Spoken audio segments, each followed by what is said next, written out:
Untuk mengawali acara pada siang hari ini, marilah kita bersama-sama membuka dengan lafaz basmalah. Bismillahirrahmanirrahim.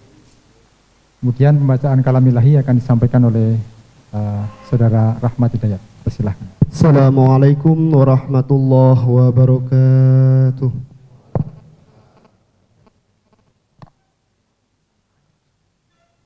A'udzu billahi minasy syaitonir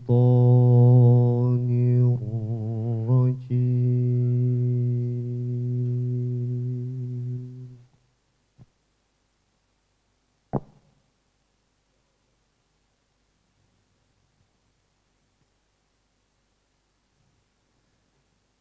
Bismillahirrahmanirrahim.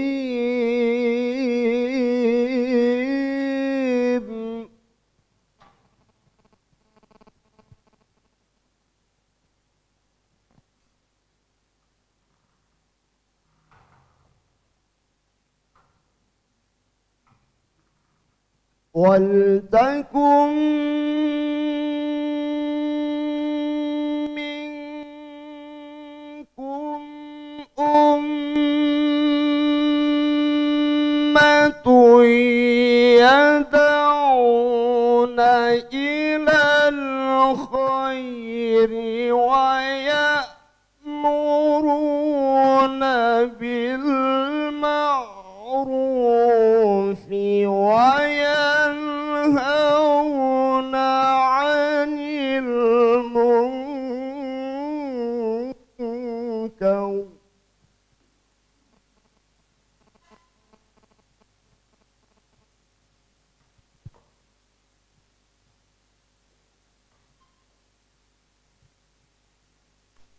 Wa ulaika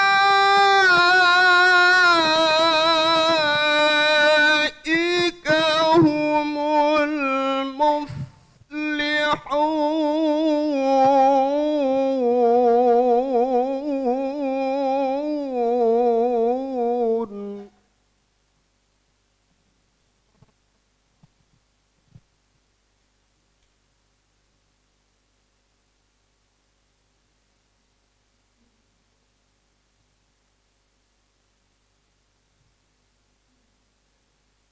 Walillahi ma fis samawati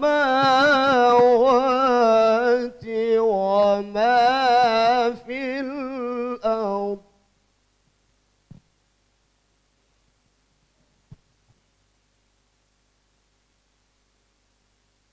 Wa ila Allahi turja'ul umur.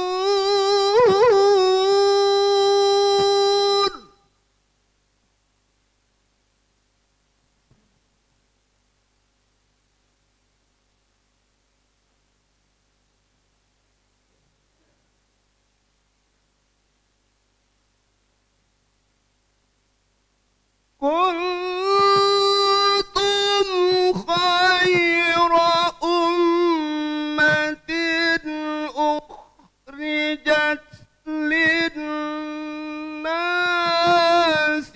ta'muruna bil ma'rufi wa tanhauna 'anil munkari wa tu'minuna billah.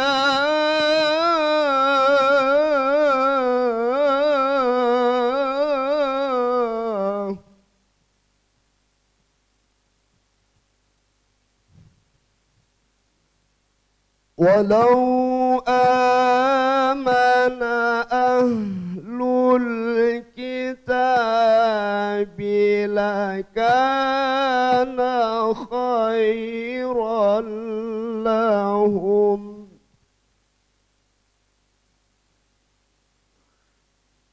Minhumul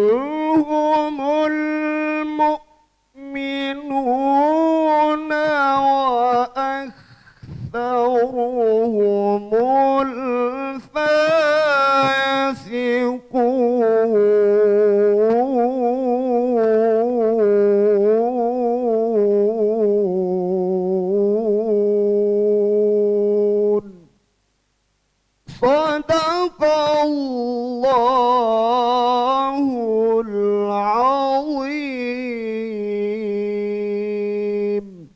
Assalamualaikum warahmatullahi wabarakatuh.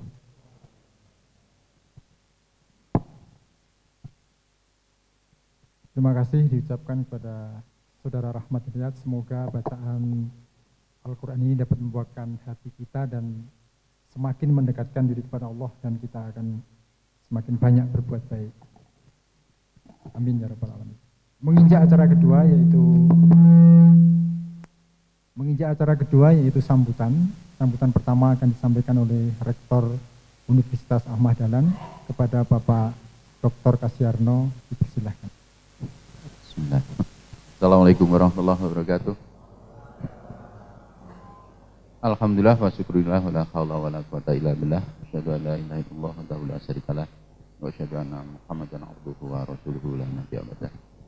Yang saya hormati Profesor Yunar Isyas, Ketua Pimpinan Pusat Muhammadiyah, sekaligus Ketua Badan Pembina Harian Universitas Ahmad Dahlan, Pak Profesor Dr. Hamsul Anwar,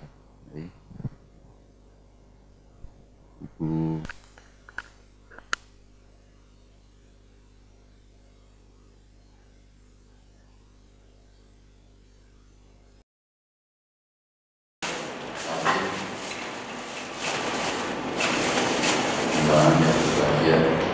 alhamdulillah kita berada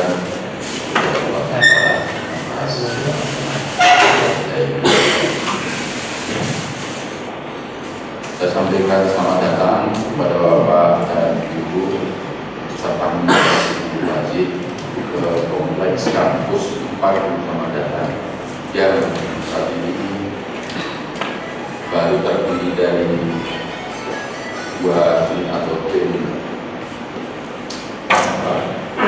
asrama mahasiswa, dan ini adalah masjid bersama adalah yang belum diberi nama.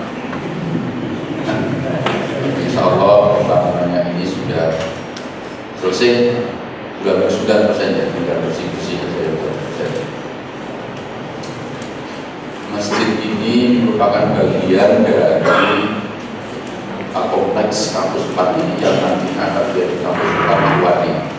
Kampus utama bukan kampus depan, karena kawasan kita ini baru 7 hektaran dan target kita sampai 7 hektar. Berapa ribu lagi kita sudah bayarin, jadi masih ada proses, dan kita masih menargetkan 2 hektar sudah ke arah sana. Harapan kita ini kampus utama ini nanti kita bagi dalam 2 zona, yaitu zona di sini itu Islamic Studies yang nanti akan dimanfaatkan juga oleh Majelis Pak Profesor Hamsul Anwar.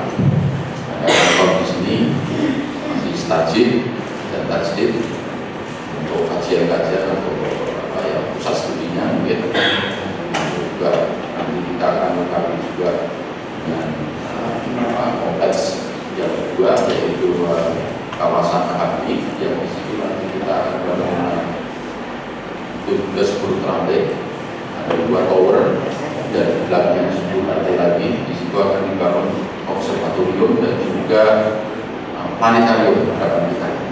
Jadi ini akan menunjukkan sekali terkait dengan visi yang dibangun oleh instansi. Kemudian kami juga akan membangun kawasan lain atau zona lain, yaitu termasuk juga adanya asrama yang sudah timbul karena kita adalah kawasan bisnis.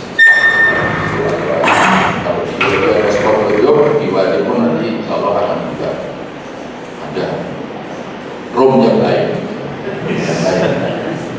yang insya Allah juga mungkin kalau di UMD itu 5.000 6.000 ya kita samalah nanti sama dan juga ada untuk penginapan hotel, di situ ada business center yang harapan kita juga bakal ada unit waktu itu ceritanya. Namun kita kalau belakang itu kalau nanti bisa diperluas lagi itu kita akan mungkin semacam kayak hutan kecil-kecil di kampus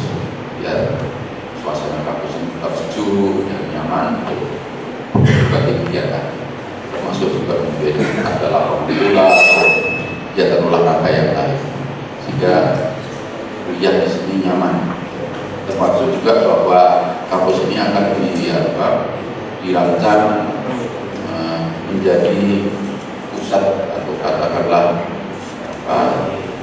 tourism destination di Jogja, tujuan wisata para anak sekolah kalau belum mampir di kampus ini belum lengkap dengan melihat masjid yang besar dan lengkap. Nanti mungkin ada juga semacam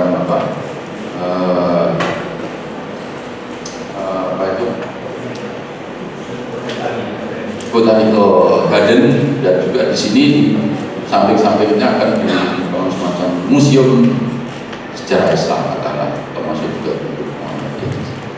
Sehingga kalau ada wisatawan di Jogja mampir di sini, sholat di sini, dan melihat kampus kita, termasuk dengan wisata observatorium dan planetarium, itu diharapkan kita.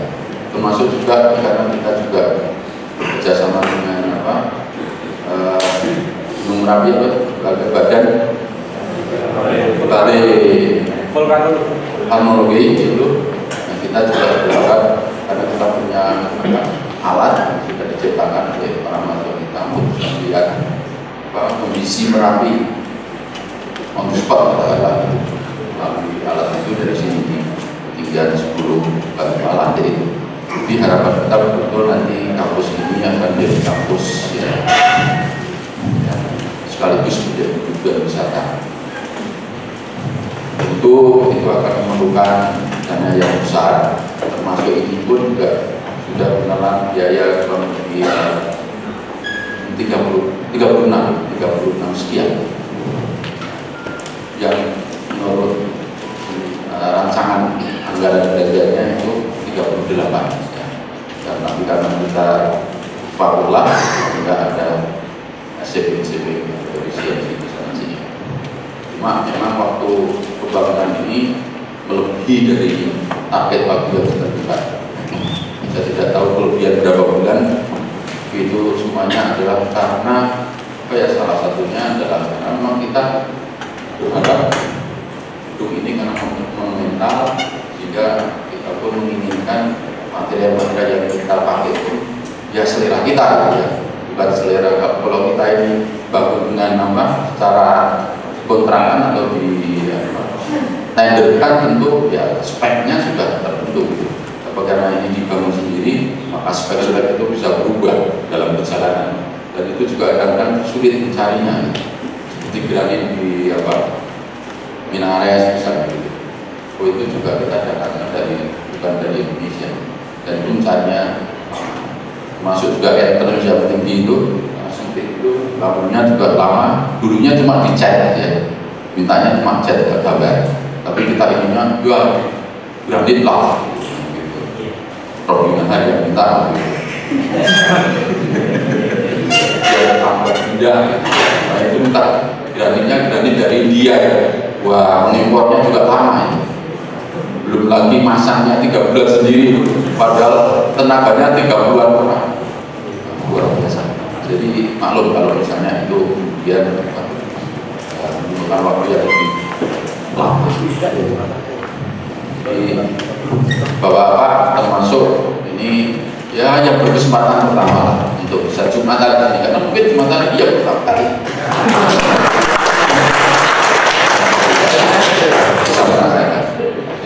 Luas bangunan ini sekitar 4.500-an meter, dan masjid itu bisa menampung sekitar 2.500 jamaah.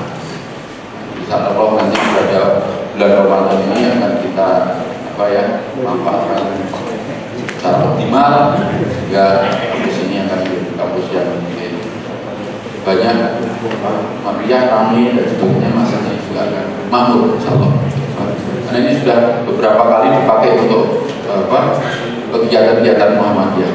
Dari Masjid Tajik kemarin yang melakukan pelatihan kader muda, Masjid Tabligh ya, pelatihan kader muda Muhammadiyah. Kemudian hari ini Bapak Ibu hadir di sini Dan besok kalau tak keliru, Majelis Pemberdayaan Masyarakat BWM juga akan melakukan kegiatan di sini minggu depan atau 2 minggu yang akan datang. Saya berharap ini bisa menjadi tempat yang dekat betul khususnya bagi Muhammadiyah atau juga bagi masyarakat yang ingin memanfaatkan bangunan ini untuk kegiatan yang positif. Sekali lagi terima kasih atas kehadirannya dan khusus terkait dengan Munas Citaci sebagai tuan rumah, kami menyampaikan terima kasih atas kepercayaannya kepada Bu Ade, dan barangkali ada hal yang kurang berkenan terkait dengan penyediaan berbagai fasilitas untuk mendukung suksesnya Munas ini. Kami mohon maaf sebesar-besarnya, dan barangkali ada nanti sore atau besok bagi Bapak dan sudah mau kunjung ke kampung halaman di luar Jawa atau di luar Jogja, kami hanya bisa memberikan selamat jalan dan juga selamat bertemu keluarga dengan tetap sehat. Amin ya rabbal alamin. Saya kira itu yang saya sampaikan. Terima kasih. Assalamualaikum warahmatullahi wabarakatuh. Assalamualaikum warahmatullahi wabarakatuh. Alhamdulillahilladzi hadana li hadza wa ma kunna linahtadiya laula an hadanallah. Asyhadu an la ilaha illallah wahdahu la syarikalah wa asyhadu anna Muhammadan abduhu wa rasuluh. Allahumma salli wa sallim wa barik ala hadan nabiyil karim wa ala alihi wa ashabihi ajmain. Yang saya hormati Bapak Ketua Pimpinan Pusat Muhammadiyah Profesor Dr. Haji Yunahar Ilyas LCMA. Yang saya hormati Bapak Rektor Universitas Ahmad Dahlan Yogyakarta, Bapak Dr. Kasiarno M. Hum. Yang saya hormati Bapak-bapak, Ibu-ibu peserta Munas Tarjih, serta seluruh hadirin dan hadirat yang berbahagia, dan secara khusus jajaran pimpinan Universitas Ahmad Dahlan yang berbahagia. Pertama-tama marilah kita memanjatkan puji syukur kepada Allah karena kita beruntung pada pagi ini dapat nganyari menduduki gedung ini. Dan selawat dan salam juga tidak lupa kita panjatkan kepada junjungan kita Nabi besar Muhammad Sallallahu Alaihi Wasallam. Yang pertama juga kita mengucapkan syukur, alhamdulillah kita sudah dapat melaksanakan Munas Tarjih Muhammadiyah ke-29 beserta Rakernas Tarjih.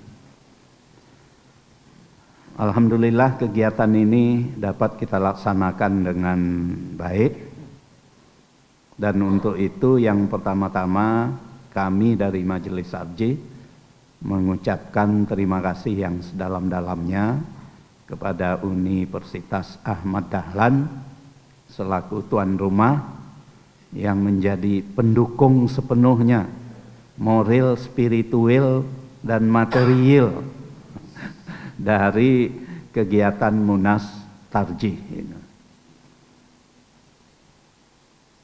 Jadi oleh karena itu sekali lagi ucapan terima kasih yang sebesar-besarnya. Mudah-mudahan mari kita doakan UAD, jadi anggota Majelis Tarjih semuanya kita doakan UAD supaya tetap jaya. Nanti kapan-kapan kita Munas bisa di sini lagi.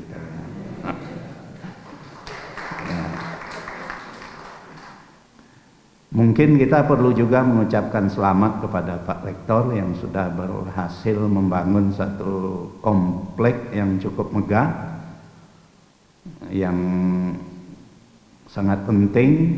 Antara lain ini nanti akan menjadi pusat Islamic Center dan juga pusat kajian ketarjihan gitu kata Pak Yunahar itu di sini nanti. Nah, cuma Majelis Tarjih akan memikirkan bagaimana pelaksanaannya nanti, terutama dari segi teknis ini. Karena ini memang agak jauh ke selatan, sementara banyak yang tinggal di sebelah utara ya.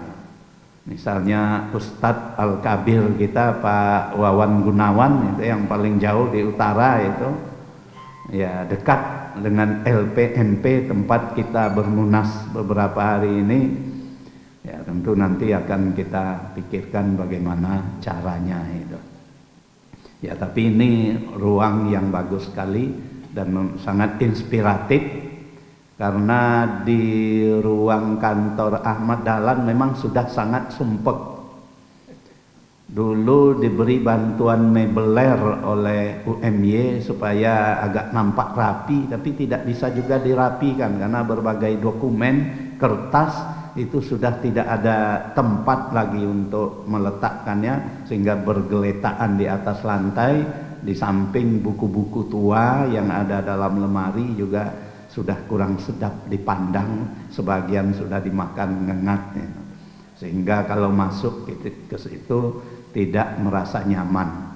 Tapi Mas Amiruddin tetap nyaman di situ sepanjang hari, sepanjang malam ya. Tapi apa boleh buat ya. Ya, jadi karena itulah adanya. Tapi gedung itu wajah depannya tidak boleh diubah karena itu merupakan cagar budaya ya. Jadi kalau mau didesain lagi paling-paling bagian belakang gitu.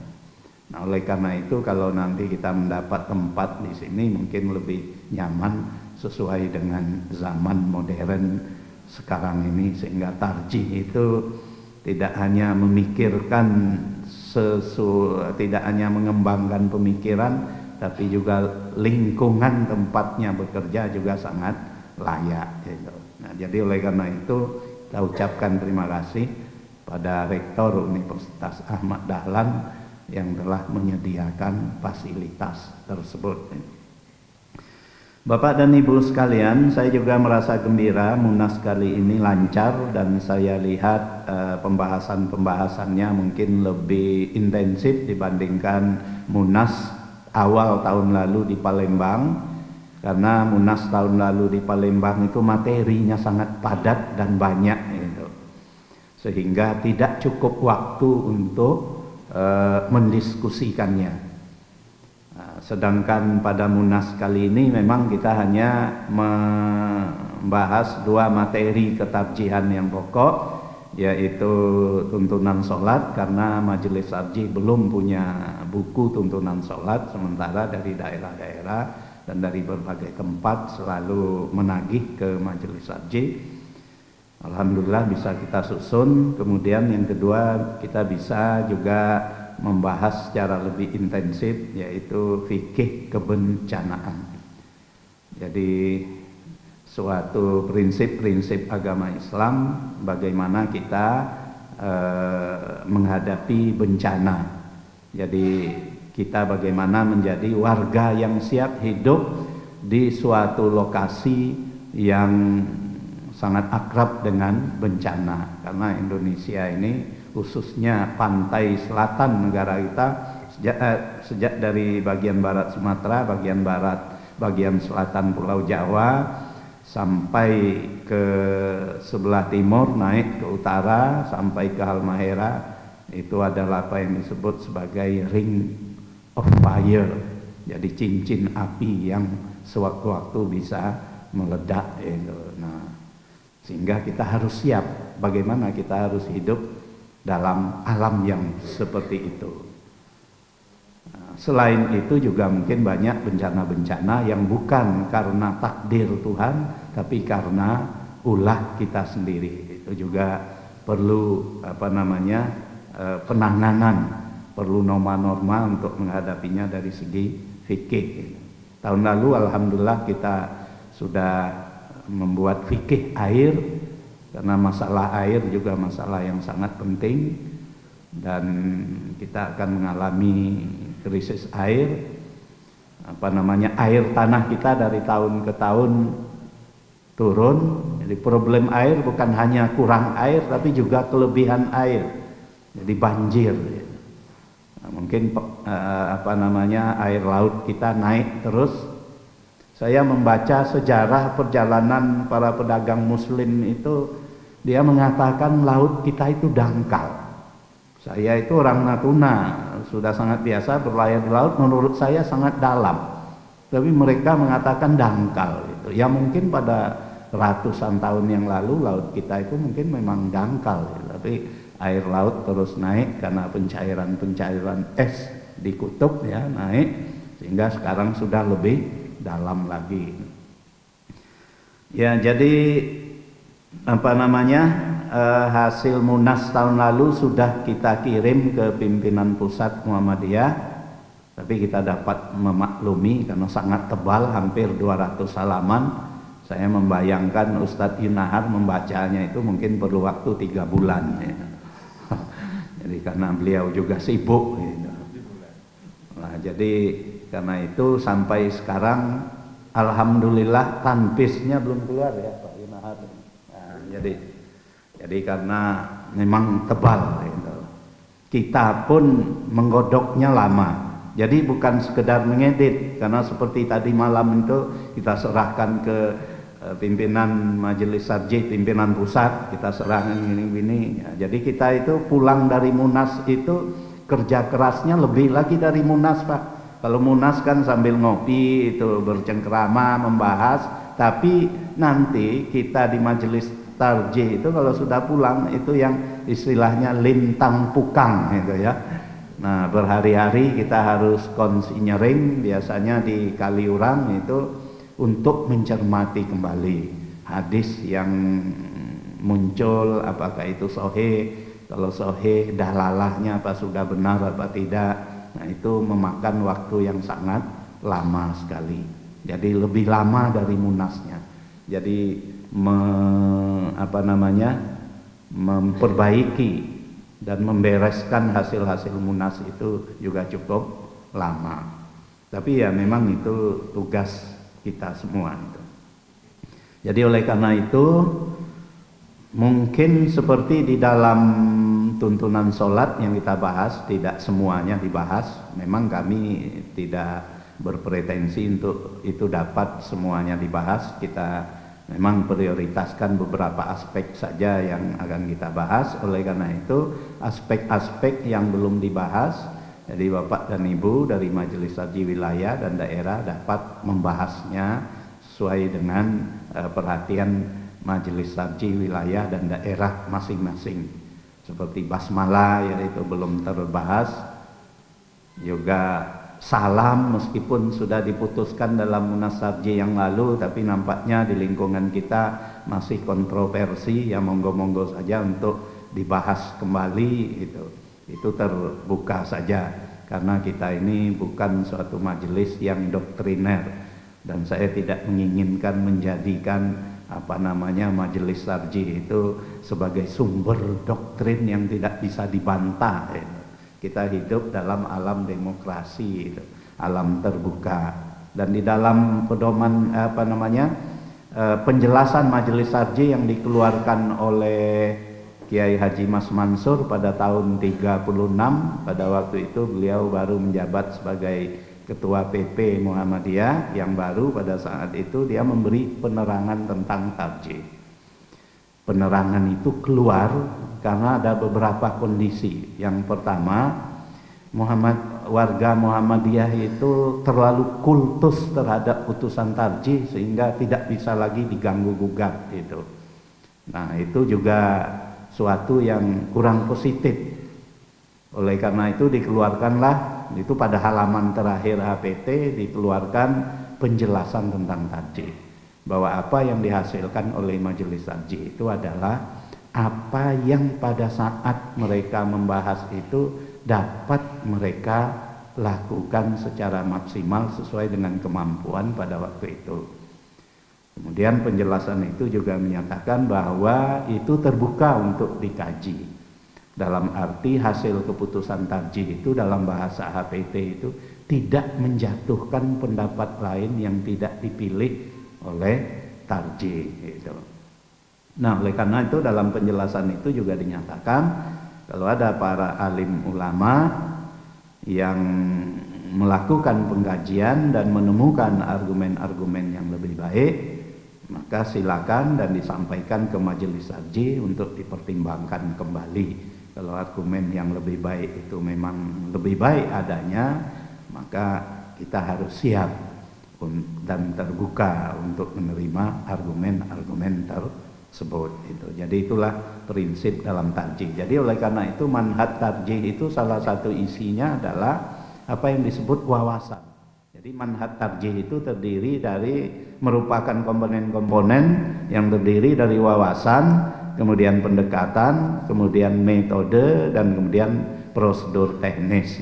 Wawasan itu antara lain dia bersifat terbuka, jadi kita itu tidak serba benar, bisa dikritik oleh siapapun, tapi pun kita harus mampu menghadapi kritik tersebut.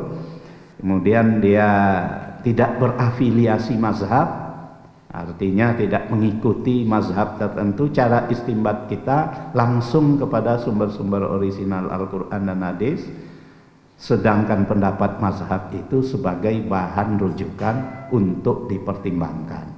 Itu bedanya kita dengan Nahdlatul Ulama, di mana Nahdlatul Ulama sumber utama itu ya qaul mazhab itu. Qaul mazhab itu pun tidak dari Imam Syafi'i, tapi dari imam-imam yang lebih belakangan. Baru kalau tidak ada dalam kitab-kitab mazhab itu kembali kepada apa yang disebut dengan ijtihad secara manhaji itu, yaitu berijtihad dengan mengikuti manhaj sang imam itu. Kalau kita langsung kepada Al-Quran, sedangkan pendapat-pendapat para ulama itu sebagai bahan pertimbangan itu. Jadi ini prinsip tidak berafiliasi mazhab itu. Nah, kemudian itulah diantara wawasan. Wawasan itu juga berorientasi tajdid. Dalam berijtihad di Muhammadiyah tidak kembali ke zaman lampau, karena kita punya asumsi tiap zaman itu punya karakteristiknya sendiri yang tak terdapat di zaman lain. Pemecahan untuk suatu zaman harus dicari pada zaman itu. Mungkin dari zaman lampau tersedia sejumlah hal, tapi tidak semua apa yang kita butuhkan sekarang dapat kita cari di zaman yang lampau. Jadi itu artinya Islam berkemajuan, melihat ke muka, jadi tidak melihat ke belakang. Oleh karena itu satu wawasan yang penting dalam bertarjih adalah wawasan tajdid itu sendiri. Ya, jadi karena ada khutbah ihtitam itu yang gongnya nanti, dan kita beri waktu lebih panjang menjelang Jumat gitu. Nah, jadi saya tidak memperpanjang kalam, tapi yang penting sekali lagi mengucapkan terima kasih pertama kepada tuan rumah Universitas Ahmad Dahlan, dan yang kedua kepada para peserta Munas yang telah memberikan kontribusi pemikiran yang sedemikian rupa sehingga Munas kita pada kali ini dapat sukses, dan mudah-mudahan materi itu dapat kita siapkan untuk ditanpis dalam waktu sesingkat-singkatnya.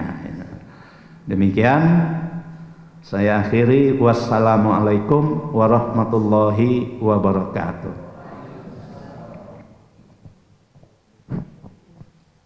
Terima kasih kami sampaikan kepada Profesor Samsul Anwar. Menginjak acara berikutnya yaitu khutbah ikhtitam yang akan disampaikan oleh Ketua Pimpinan Pusat Muhammadiyah Profesor Dr. Haji Yunar Ilyas. Dipersilahkan Ustaz. Assalamualaikum warahmatullahi wabarakatuh. Alhamdulillah wassalatu wassalamu ala Rasulillah wa ala alihi wa sahbihi wa man wala. Asyhadu an la ilaha illallah wahdahu la syarikalah wa asyhadu anna Muhammadan abduhu wa rasuluh la nabiyya ba'dah. Amma ba'd.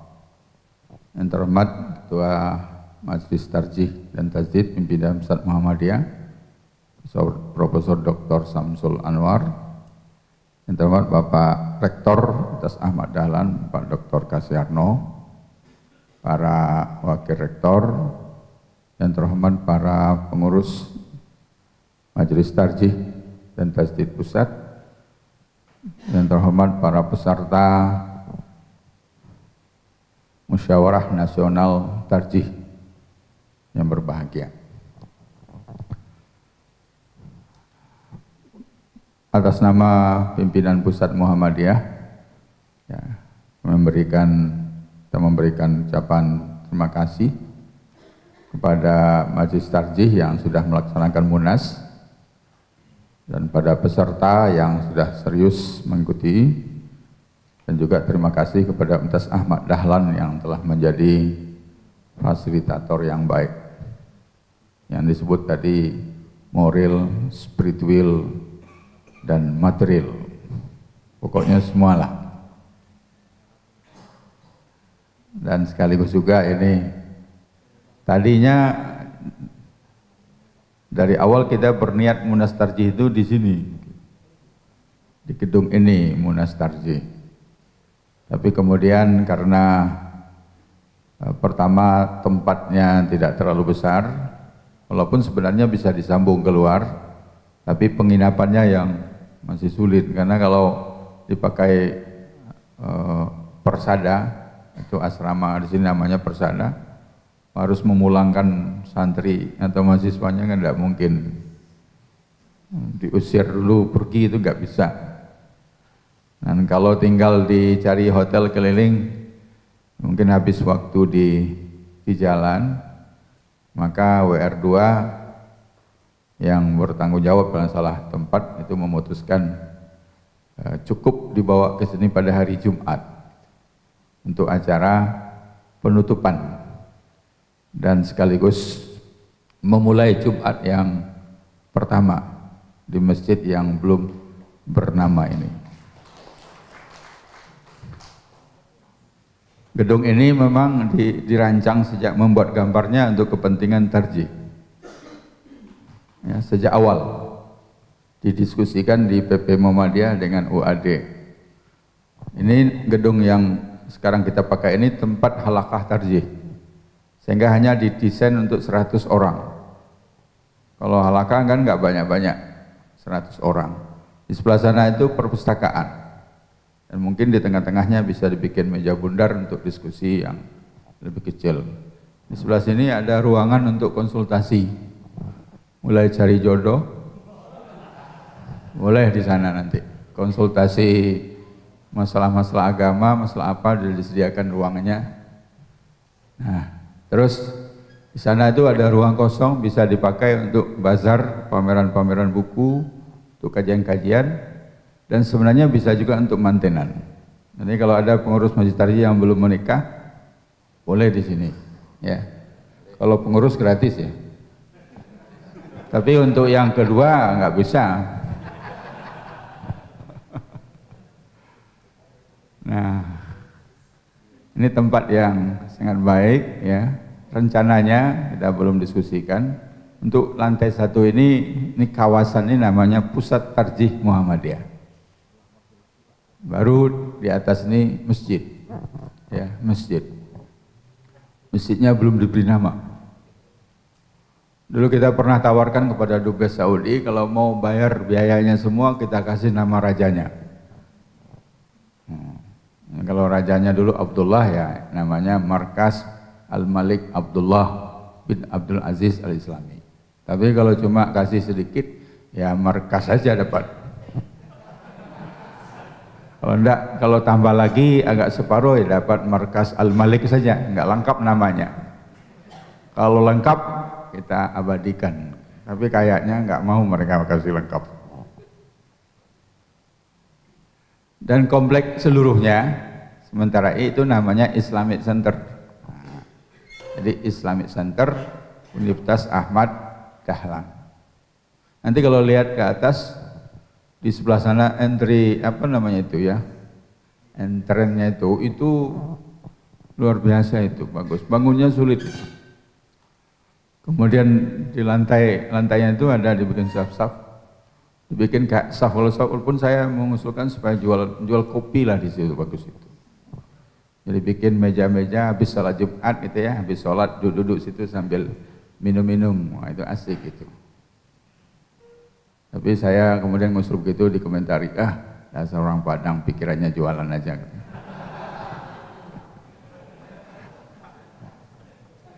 Kan asik itu, terbuka, didesain bagus sekali, meja bulat itu, kursi, tapi jualannya ya cuma minuman dan kue-kue kecil. Habis sholat berjamaah, santai-santai di sini sambil menunggu sholat berikutnya. Nah, jadi pimpinan ini semuanya swakelola. Jadi ini saya bicara atas nama Ketua BPH dulu ini, bukan Ketua PP ini. Swakelola, pimpinan proyeknya Pak Safar Nasir. Orangnya kecil tapi uangnya banyak. Alhamdulillah. Pengarahnya Pak Rektor. Nanti setelah ini selesai akan dibangun 2 tower tadi, 10 lantai untuk keperluan kuliah. Kita juga UAD sudah beli hotel di jalan apa namanya itu? Jalan Pramuka. Hotel Sargede, Grand Sargede. Itu nanti buat sementara akan dijadikan tempat fakultas kedokteran. Nanti kalau gedung kuliah sudah selesai, kedokteran pindah sini, itu nanti akan kita jadikan tempat pelatihan-pelatihan. Jadi Baitul Arkam dan segala macam, nggak usah sewa di tempat lain, sewa di Wadi aja. Ya tetap nyewa Pak ya. Nggak boleh gratis. Nah, yang bayar Wadi. Bagus untuk tempat pelatihan-pelatihan, apalagi juga tempatnya dekat. Nah, jadi kita memang berharap UAD sebagai katakanlah manajemen gedung ini, manajemen semuanya tetap dipegang oleh UAD, tapi isinya untuk lantai 1 ini serahkan ke Majelis Tarjih. Kalau jarak yang jauh mungkin nggak masalah lah ya. Kalau perlu antar jemput nanti disiapin antar jemput. Dijemput tapi pulang nggak diantar. Jadi bayangan kita ini akan banyak kajian-kajian di sini, dan kalau masjid terbuka, dan saya dapat laporan beberapa pengurus Muhammadiyah cabang sudah mengadakan pengajian di atas ya, di lantai 2 di masjid itu.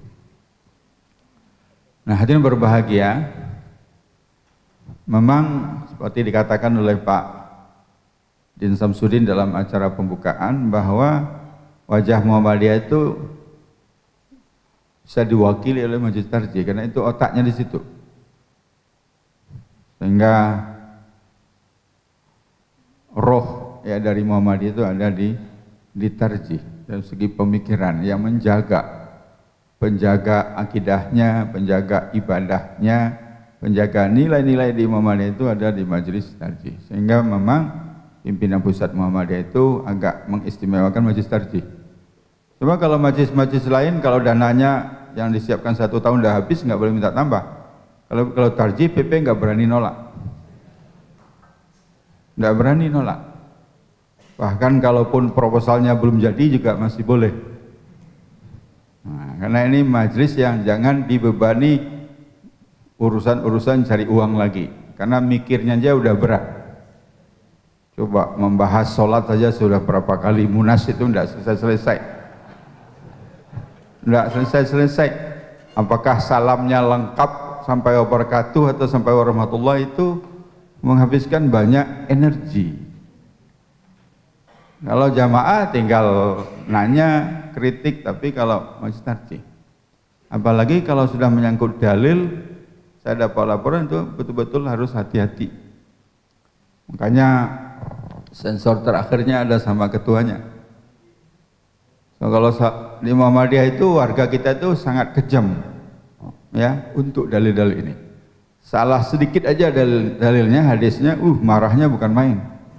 Padahal kalau yang benar-benar nggak muji-muji dia. Jadi sangat sensitif dalam penggunaan dalil-dalil. Apalagi kita sudah memaklumkan bahwa kita bersifat independen, ya, non madhabi. Ya, jadi metodenya kita seperti sudah dijelaskan oleh Pak Samsul Anwar tadi. Kita fikihnya bukan fikih madhabi, tapi fikih manhaji. Saya kira ini metode yang terbaik. Pak Sapi juga mengakui ini metode yang terbaik. So kalau kita masih atau pihak-pihak lain masih bertahan dengan satu madhab, dia akan sulit melangkah dan terpaksa dalam hal tertentu keluar dulu dari madhabnya. Sekarang kita lihat pembimbing KBA yang bermazhab Syafi'i itu kalau mau tawaf kasih bimbingan dulu khusus untuk tawaf, kita keluar dari madhab Syafi'i. Karena menurut madhab Syafi'i bersentuhan suami istri batal wuduknya. Padahal suami istri pegangan kalau tawaf karena takut hilang. Dan kalau dia dalam kain ihram, perempuan tidak boleh pakai kaos tangan. Dan untuk tawaf tidak ada yang bisa memisahkan antara laki-laki dan perempuan. Kalau batal wuduknya, pergi keluar cari toilet bisa setengah jam, balik lagi setengah jam. Putar satu tawaf lagi, satu putaran lagi, batal lagi. Sehingga dijelaskan dulu khusus untuk tawaf kita keluar dari madhab Syafi'i.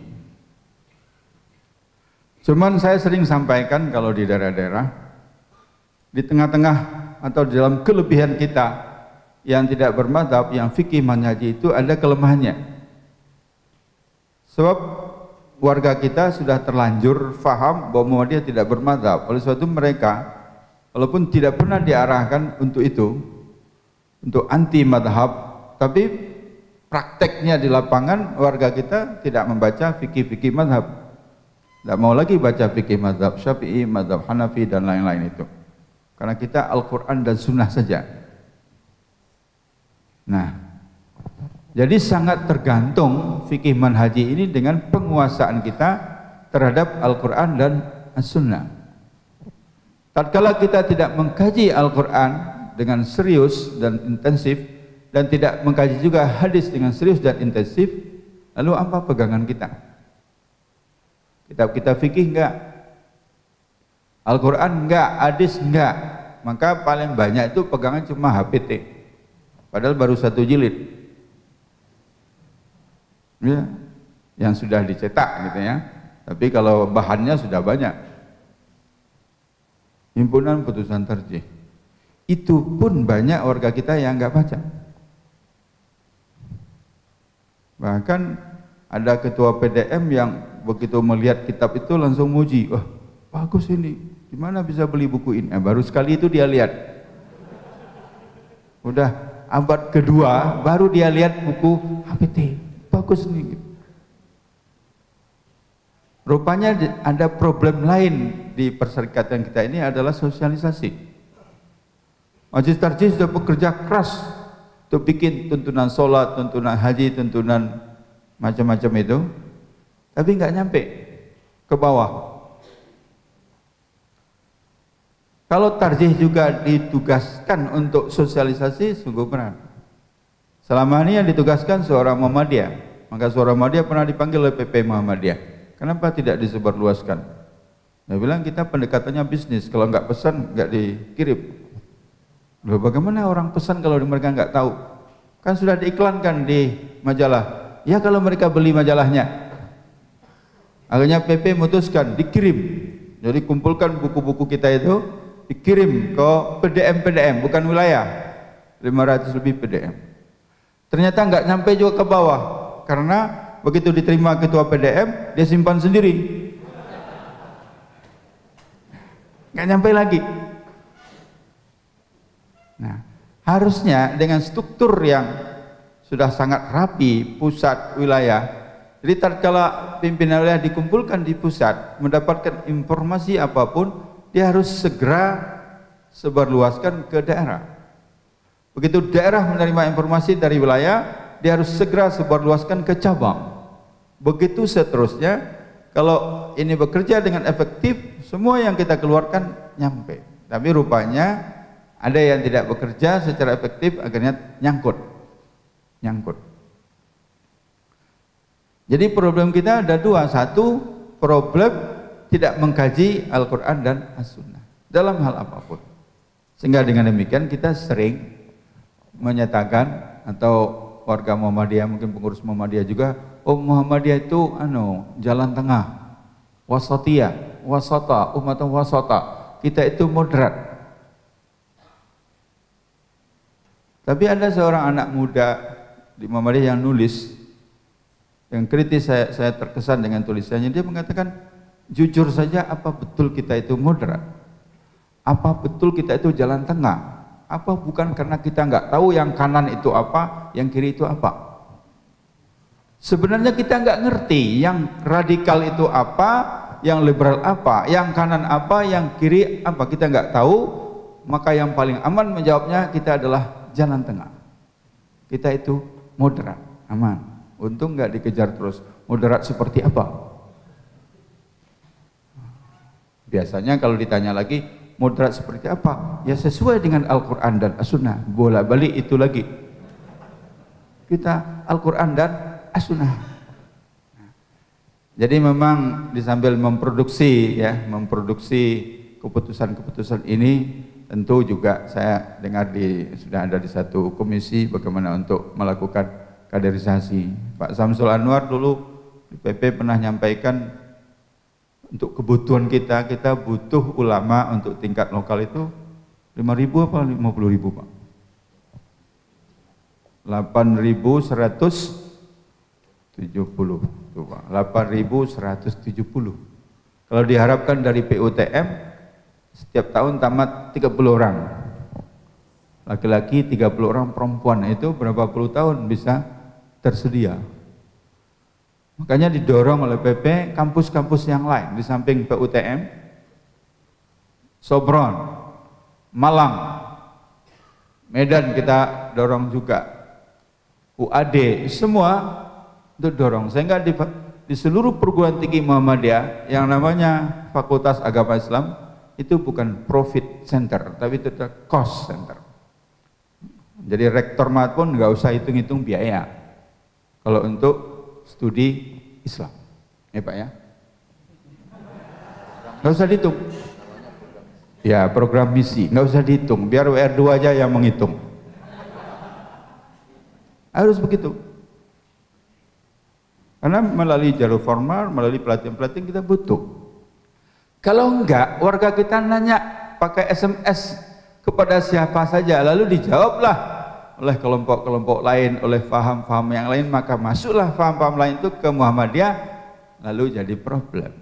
Mulailah dipersoalkan, membuka acara dengan basmalah itu ada hadisnya apa enggak, menutup acara dengan hamdah itu ada hadis apa enggak, baca Quran itu pakai sadaqallahul azim ada hadisnya apa enggak, sehingga saya lihat di satu tempat di wilayah kita itu enggak pakai sadaqallahul azim lagi, sudah pakai alhamdulillah. Saya mau nanya juga, ada hadisnya juga enggak ditutup pakai alhamdulillah itu. Nah, ini sudah mau Jumatan ya. Jadi saya kira begitu. Terima kasih sekali lagi kepada Majelis Tarjih dan seluruh jajarannya, kepada UAD. Marilah Musyawarah Nasional Tarjih ke 29 ini dengan mengharap ridha, taufik dan inayah dari Allah Subhanahu wa taala, kita tutup secara resmi atas nama pimpinan pusat Muhammadiyah dengan membaca hamdalah. Alhamdulillahirabbil alamin, billahi taufik wal hidayah. Wassalamualaikum warahmatullahi wabarakatuh.